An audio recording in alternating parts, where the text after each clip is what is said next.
ආයි යාළුවනේ ඔයාලා හැමෝම ආදරෙන් පිළිගන්නවා මගේ YouTube channel එකට. අද මම කතා කරන්න බලාපොරොත්තු වෙන්නේ කලුකුන් සත්තු ගැන. ඒ කියන්නේ කලුකුන් පාලනය ගැන. ඒකේ කලුකුන් පාලනය ගැන නෙවෙයි කතා කරන්න බලාපොරොත්තු වෙන්නේ. ඔයාලට අවශ්‍යයි නම් අපේ ගොවිපලෙන් ඔයාලට අවශ්‍ය කලුකුන් පැටව මිලදී ගැනීමේ හැකියාව තියෙනවා.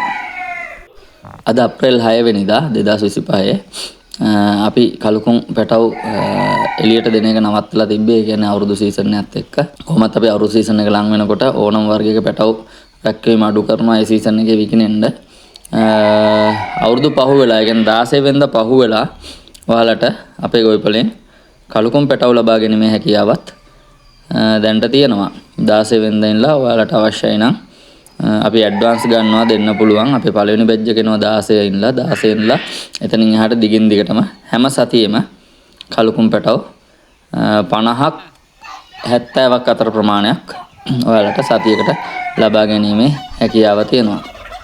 එතකොට මේ ඉන්නේ අපේ මව්සත්තු සෙට් එකේ ඉන්නේ. අපිට බලා ගන්න පුළුවන් හැම පාටින්ම වගේ ඉන්නවා පිරිමි සත්තු. ගෑනු සත්තුත් එහෙම තමයි. සාමාන්‍යයෙන් අපි ගෑනු සත්තු 16කට පිරිමි සත්තු 5ක් දාලා තියෙනවා. ඒක නිසා හොඳ හැචබිලිටි එකකුත් තියෙනවා. ඔයාලට අවශ්‍යයි නම් පැටව මිලදී ගැනීමේ හැකියාව තියෙනවා. ඒතකොට කාට හරි අවශ්‍ය නම් බිත්තර මිලදී ගන්න. බිත්තර දෙනවා නම් දෙන්නේ පොඩි ප්‍රමාණ දෙන්නේ නැහැ. ඒ සතියේ තියෙන හැච් එක සම්පූර්ණයෙන් ඕන නම් දෙනවා. සාමාන්‍යයෙන් බිත්තර 75ක් 100කට වගේ එකවර දීමේ හැකියාව අපිට තියෙනවා. මොකද ඒක පොඩ දීලා අන්තිමේදී අපි පොඩ්ඩක් රැක්කලා තේරුමක් නැහැ. ඒක නිසා ඔයාලට අවශ්‍යයි නම් ඒ සතියේ තියෙන ඒ සම්පූර්ණ ටික දෙන්න පුළුවන්. අපේ දුරකථන අංක වලට කෝල් එකක් දුන්නොත් ඔයාලට කතා බහ කරලා ඒ බිත්තර ටික ලබා ගැනීමේ හැකියාවක් තියෙනවා. හැබැයි ඇනවුම් නැත්තම් විතරයි දෙන්නේ. මොකද සමහර ලාවට ඇනවුම් තිබුණොත් එහෙම අපිට ඇඩ්වාන්ස් කරලා එහෙම තිබුණොත් ඒ සතිය ටික අපිට දීමේ හැකියාව නැහැ.